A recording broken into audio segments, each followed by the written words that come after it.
देखिए आप आजकल जो भी एग्ज़ाम रजिस्टर करते हैं जैसे क्लरिकल हो गया या फिर असिस्टेंट लेवल का हो गया, उसमें कंप्यूटर स्किल का एक मैंडेटरी रहता है। तो यहाँ पे आप देख सकते हैं adequate knowledge in basic computer skill. तो कंप्यूटर स्किल होता है वो एक रिक्वायरमेंट होता है और उसकी एक सर्टिफ़िकेट भी चाहिए होती है जब आपको वेरिफ़िकेशन स्टेज भी होता है ना लास्ट में, तो वो सर्टिफ़िकेट चाहिए होता है। उसी डेट पे वो ज़रूरी होता है। तो मैं एक एग्ज़ाम अभी रजिस्टर किया तो मुझे ये पता चला, तो मैं सोचा इसलिए इसको शेयर करूँ आप लोगों के साथ। तो ये देखिए इस एग्ज़ाम में कैसे यहाँ पे जो रिक्वायरमेंट है, कंप्यूटर स्किल की है यहाँ पे। यहाँ पे कुछ ज़्यादा उन्होंने नहीं बोला है लेकिन कंप्यूटर स्किल मतलब जैसे आपका ओएस का हो गया, स्किल हो गया और माइक्रोसॉफ्ट ऑफ़िस का हो गया, वो सब कवर्ड है इसके अंदर।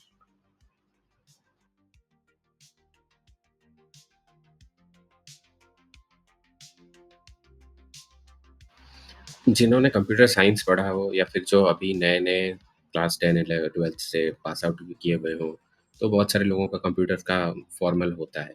तो वो कहाँ पे ज़रूरी होता है कि आपका जैसे सर्टिफ़िकेट है, 10th का सर्टिफ़िकेट है, मार्कशीट, 12th का मार्कशीट है, वहाँ पे होना चाहिए कंप्यूटर का सब्जेक्ट आपने पढ़ाई करके।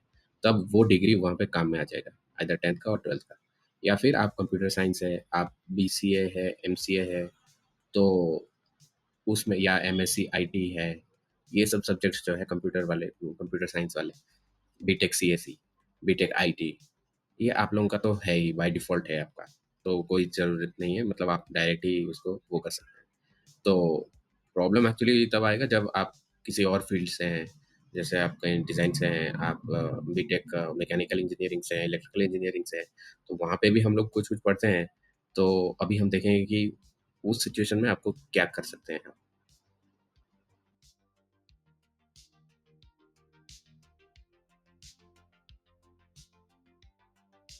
अभी आप देख सकते हैं कि मैं खुद कंप्यूटर साइंस बीटेक से नहीं हूँ। मेरा इलेक्ट्रिकल मैकेनिकल टाइप का ही मेरा इंजीनियरिंग है।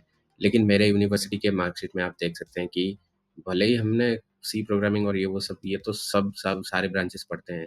लेकिन आपको चेक करना है कि उसमें आपका कंप्यूटर फंडामेंटल करके कुछ है कि नहीं? क्योंकि कंप्यूटर फंडामेंटल जो है ये इम्पोर्टेंट है सब्जेक्ट में। अगर आपका ओनली सी प्रोग्रामिंग है या कुछ है, तो फिर आपको प्रॉब्लम हो सकता है।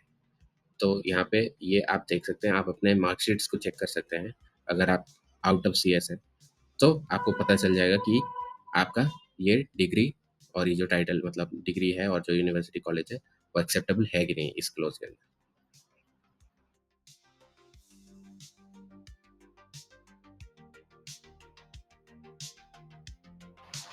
तो मुझे तो अपने सर्टिफ़िकेट से पता चल गया कि मेरे को मुझे ज़रूरत नहीं है, लेकिन फिर भी मैं सर्च कर रहा था कि ऑनलाइन अगर कहीं पे डीसीए टाइप का सर्टिफ़िकेट तो डीसीए एक कोर्स होता है, तो क्या इसके लिए डीसीए टाइप का कोर्स चाहिए आपको, क्वालिफ़िकेशन चाहिए? क्योंकि तो मैं देखा कि डीसीए थोड़ा ओवरकिल हो जाता है, डीसीए एक्चुअली मिनिमम 6 मंथ्स का होता है, थोड़ा ज़्यादा ही होता है, वो फंडामेंटल से ज़्यादा होता है। तो और 6 मंथ तो बिल्कुल आपके पास टाइम ही नहीं होगा उसको करने के लिए और अगर आप देखेंगे कि ऑनलाइन करना चाहते हैं, तो इतने सारे सब फ्रॉड, सब वेबसाइट्स और ये वो सब है, उसमें फ्री कर दिया है उसने, तो फ्री में देते हैं वो, बोलते हैं कि ये यूट्यूब के चैनल्स देखो, ये करो, वो करो और उसमें आपको जो है पहले तो सर्टिफ़िकेट्स मिलेंगे नहीं, लेकिन ये सब जो एग्ज़ाम्स हैं, इनके लिए आपको फॉर्मल सर्टिफ़िकेट की ज़रूरत होती है। तो आप यूडेमी में चेक करेंगे, तो डीसीए नाम लिख देते हैं कोर्स का, सर्टिफ़िकेट भी देते हैं, लेकिन वो फॉर्मल नहीं होती है क्योंकि गवर्नमेंट की रजिस्टर्ड जो भी इंस्टीट्यूट्स होती हैं, वो फॉर्मल सर्टिफ़िकेट देते हैं। उस सर्टिफ़िकेट का वैल्यू होता है। अगर आप नोटिफ़िकेशन पढ़ेंगे, तो उसमें ज़रूर होगा कि एक फॉर्मल सर्टिफ़िकेट होना ज़रूरी है। तो इसीलिए अ, एक सॉल्यूशन है अगर आप ऑफ़लाइन इंस्टीट्यूट में जाके बैठ के कंप्लीट नहीं कर रहे हैं, ऑनलाइन में ये गवर्नमेंट के थ्रू से ये है एनआईएलआईटी जो है, इसको मैंने चेक करके देखा कि ये है गवर्नमेंट की है, तो आईटीआई लेवल में ये एक्चुअली काम करता है मतलब ट्रेनिंग देता है।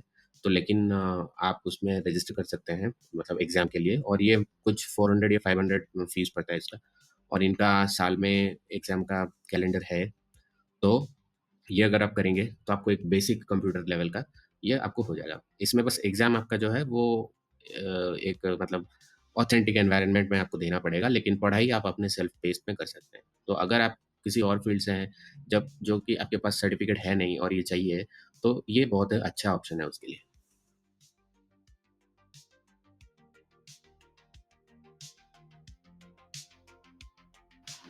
तो इस वेबसाइट पे आप आके ये इनका एक एग्ज़ाम का रजिस्ट्रेशन का और एक साइट है, तो वहाँ पे आप कर सकते हैं और अपना यूपीआई से पेमेंट कर सकते हैं, कुछ 400 500 है। और थ्योरी, ट्यूटोरियल्स, प्रैक्टिकल्स का टाइम यहाँ पे लिखा हुआ है। सेल्फ पेस्ड में आप कर सकते हैं, आप खुद ही पढ़ सकते हैं। लेकिन आपका एग्ज़ाम जो है, एग्ज़ाम का शेड्यूल है, एग्ज़ाम का सेंटर्स है। तो हर एक स्टेट में आपको जो है इम्पोर्टेंट जो भी जगह है, मतलब इम्पोर्टेंट आपकी कैपिटल्स सिटीज़ जो हैं आपके स्टेट में, वहाँ पे इसके सेंटर्स हैं, तो वहाँ आप जाके दे सकते हैं एग्ज़ाम और आपको बेसिक कंप्यूटर सर्टिफ़िकेट का आपको मिल जाएगा सर्टिफ़िकेट। तो जो कि आप कर सकते हैं। तो अगर आप आज फ़िल अप कर रहे हैं फॉर्म, तो आप ये मेंशन कर सकते हैं और इसके next as soon as possible earliest date पे आप जाके इसको दे सकते हैं। So this was my analysis for this one, and thank you.